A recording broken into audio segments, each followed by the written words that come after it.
कि नरेंद्र सिंह तोमर जी के चुनाव में आते ही नरेंद्र सिंह तोमर जी बोल रहे हैं कि हम चुनाव नहीं लड़ेंगे अपने वरिष्ठ नेता के सामने, ऐसा कुछ है क्या? देखिए, मैंने अभी कहा कि युद्ध अवश्य संभावी है और ये कोई क्रियातंत्र है, ये युद्ध जनता लड़ेगी। और ये जो अफवाह है कि रविंद्र सिंह बैठ जाएंगे, रविंद्र सिंह वो ये हो जाएगा वो हो जाएगा, रविंद्र सिंह का टिकने वाला है न बिकने वाला है। और रविंद्र सिंह कोई बाजा खंजरी नहीं है, कोई भी आकर के बजा देगा। इसलिए आप सीधी बात समझ लो कि 200% पार्टी का वफादार आदमी हूँ। रविंद्र सिंह भड़ोसा कांग्रेस का सबसे वफादार आदमी हूँ, जो हमारी पूरी पार्टी जानती है, पूरी ताकत से, पूरी लगन से और तन मन धन से समर्पण होकर के मैं ये चुनाव लड़ूंगा। क्योंकि 15 साल से राजनीति में किसी ने बार बार मुझे पीछे ढकेला है, तो वो एक ही नाम है जो दिल्ली में अब सामने है। और मैं नहीं, जनता जानती है इस बात को। मैं निवेदन करूंगा जनता से, और मैं तो कहूंगा कि जब मैंने पूरे 15 साल जीवन के यहाँ लगा दिए दिमनी में, उनके लिए तो पूरा देश है, लेकिन हमारे लिए केवल दिमनी है। और दिमनी की जनता हमें प्यार करती है, और दिमनी के अलावा फिर मैं जाऊंगा कहाँ? तो इसलिए मुझे चुनाव लड़ना हमारा कर्म और धर्म है। और पूरी मेहनत से मैं निवेदन करना चाहता हूँ आपके चैनल के माध्यम से कि जो भाई इस भ्रम में पड़ रहे कि चुनाव में बड़े नेता आ जाएंगे, तो ऐसा जो बड़ा नेता कोई नहीं होता। बड़ा नेता वो होता है जिसे जनता प्यार करती है। जनता प्यार करती है रविंद्र सिंह भड़ोसा को।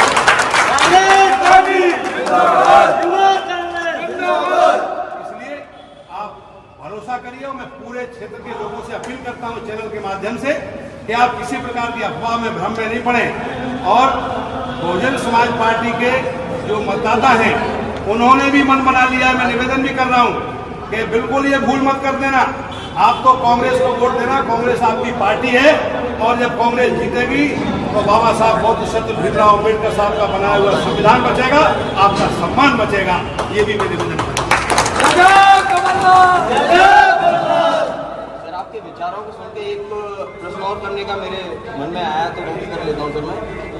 क्या है, आप जब चुनाव जीत जाते हैं, जैसे कि पिछले जो चुनाव हुए थे उसमें भी जनता ने आपको भरपूर प्यार दिया था और भारी बहुमत से विजय बनाया था, तो अगर आप विजय बन जाते हैं, यानी कि आप जीत जाते हैं, तो क्या आपके मतलब मन में है या आपके विजन क्या है कि आप क्या करेंगे क्षेत्र की जनता के लिए, खासकर युवाओं की? जैसे कि आप हमेशा बात करते हैं, तो युवाओं के खेलने के लिए कोई स्टेडियम नहीं है। स्टेडियम है, वो बहुत दूर है। यहाँ की बात करूँ तो पूरे विधानसभा की बात करूँ तो इतनी उनके पास फैसिलिटीज़ नहीं है कि वो स्पोर्ट्स में जा सकें।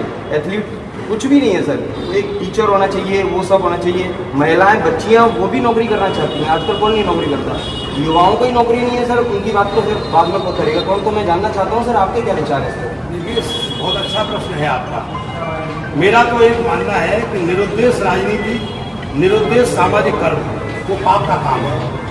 रविंद्र सिंह भड़ोसा इस पाप में नहीं पड़ना चाहता। रविंद्र सिंह भड़ोसा का स्पष्ट उद्देश्य है जनता की सेवा और जनता के लिए काम करना, रोजगार का सृजन करना। नौजवानों के लिए सबसे बड़ी चुनौती क्षेत्र के लिए। मैंने अभी माननीय कमलनाथ जी आए थे अम्बा में, तो मैंने उनसे बात करी और अम्बा में मंच पे भी कहा कि हमारे चंबल घाटी में कई नदियां हैं, हजारों एकड़ भूमि बेकार पड़ी है। चंबल, आसन, क्वारी, सिंध के बिहारों में हजारों एकड़ भूमि पड़ी हुई है। तो मेरा ये कहना है कि क्यों ना उन नदियों के बिहारों को समतल करके यहाँ उद्योग धंधे लगाए जाए, ताकि जो नौजवान सरकारी नौकरी नहीं पाते वो प्राइवेट नौकरी कर सकें और अपने माता पिता की सेवा कर सकें। एक बात। दूसरा, मैंने निवेदन किया उनसे कि आप मुख्यमंत्री बनेंगे और दिमनी की जनता हमको चुन करके भेजेगी, तो निश्चित रूप से हम आपके साथ ही होंगे। और दूसरा काम, उद्योग धंधे लगने में थोड़ा समय लगेगा। 10 साल भी लग सकते हैं, 20 साल भी लग सकते हैं, क्योंकि उसका इंफ्रास्ट्रक्चर तैयार करना है।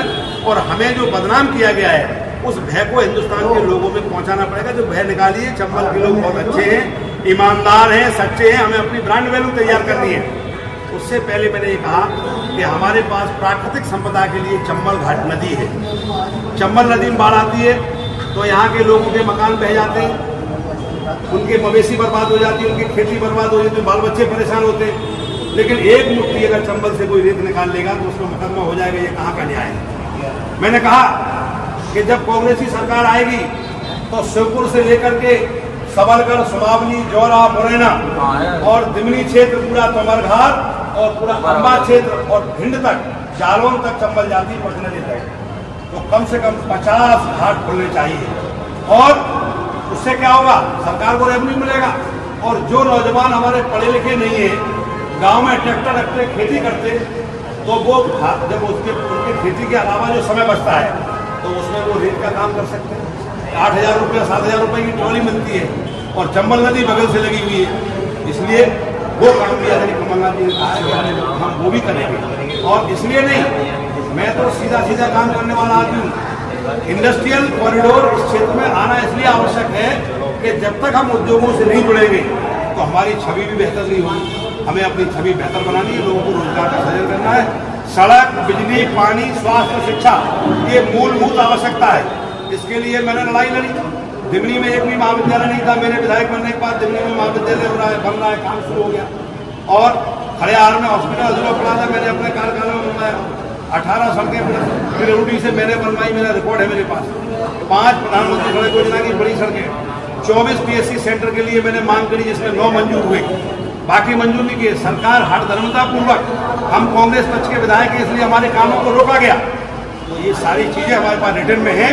हमारी सरकार आएगी, हम एक एक काम को करेंगे और दिमनी में तो करेंगे ही, हम पूरे जिले में करेंगे, अम्बा में भी काम की प्रयास करेंगे उसका, क्योंकि ये लोग भी हमारे हृदय से जुड़े हुए हैं और मैं चाहता हूं कि उनका काम होगा, नौजवान आगे बढ़ेंगे तो इस क्षेत्र का कल्याण होगा। नेताजी बहुत बहुत धन्यवाद।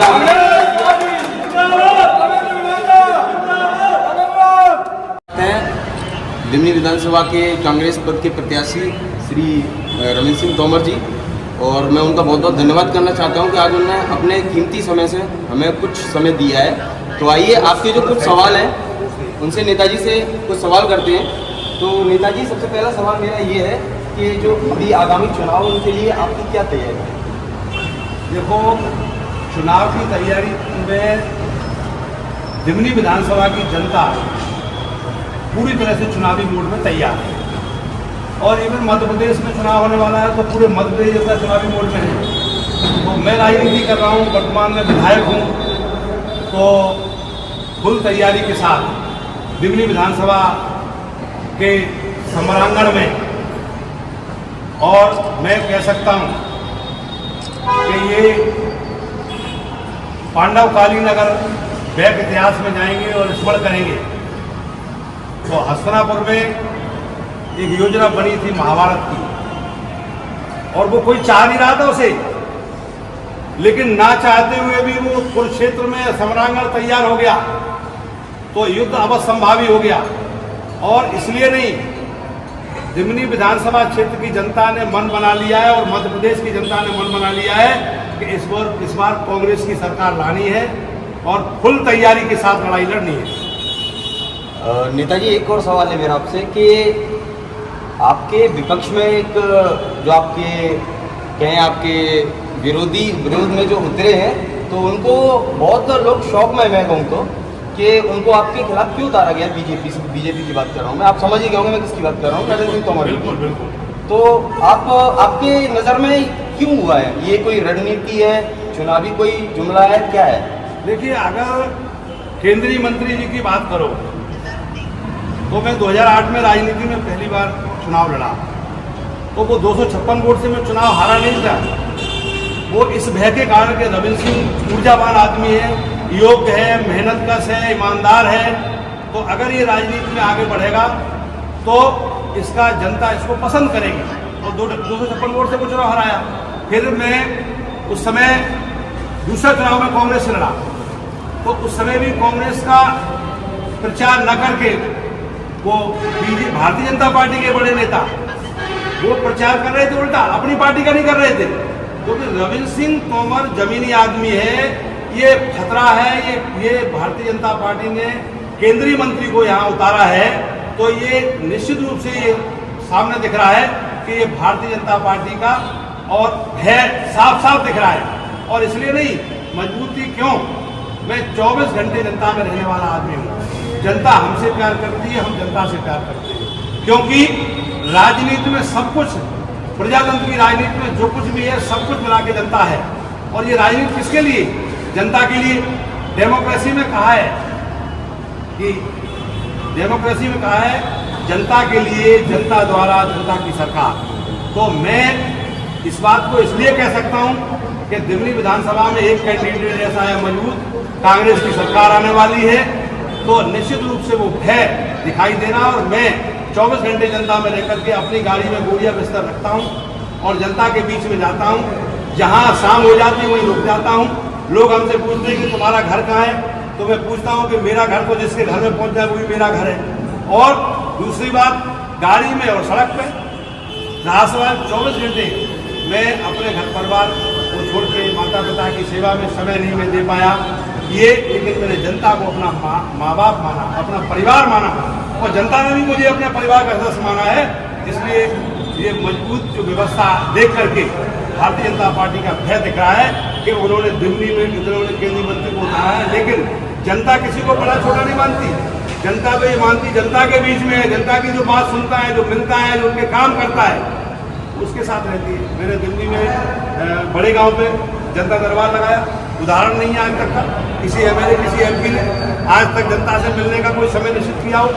मैंने 90 पंचायतों की फाइल तैयार की, कोई अपनी फरियाद लेकर के आता है तो मैं उसकी काम करता हूँ, उसको कार्रवाई करता हूँ। जो नहीं होता है तो दूसरी फाइल में लगाता हूँ उसको, और क्यों नहीं हुआ उसका कारण भी लिखता हूँ उसमें। और फिर 3-3, 4-4 जगह अगर जिला से नहीं हुआ कलेक्टर के यहाँ से, तो मैं भोपाल भेजूंगा, वल्लभ भवन में संबंध प्रमुख सचिव को भेजूंगा, फिर मंत्री को भेजूंगा। इस तरह की लड़ाई में लड़ी है। विधानसभा में सबसे ज्यादा किसी ने आवाज उठाई है इस चंबल घाटी की, तो वो नाम है रविंद्र सिंह भिड़ोसा। इसलिए नहीं, नौजवानों के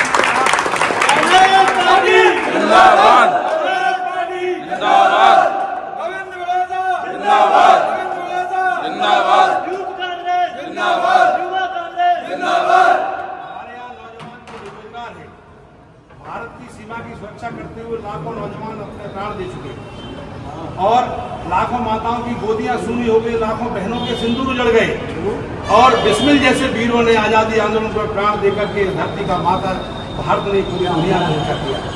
आज उनके भाई जो बेरोजगार हैं, वो मालूम है प्राइवेट नौकरी करने कहाँ जाते हैं, दिल्ली, मुंबई, कोलकाता, पूना, हैदराबाद, सूरत, बड़ौदा, अंकलेश्वर, अहमदाबाद जाकर के छोटी छोटी नौकरियां करते हैं।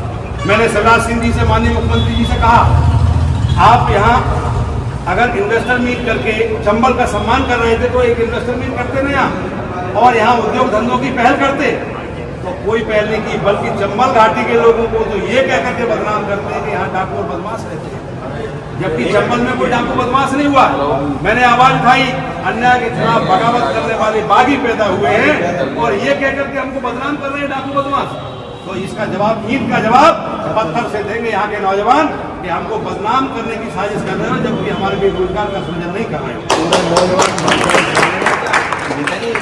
एक और हमने अफवाह सुनी थी यहाँ पे, बहुत जोरों से ये अफवाह है कि नरेंद्र सिंह तोमर जी के चुनाव में आते ही नरेंद्र सिंह तोमर जी बोल रहे हैं कि हम चुनाव नहीं लड़ेंगे अपने वरिष्ठ नेता के सामने।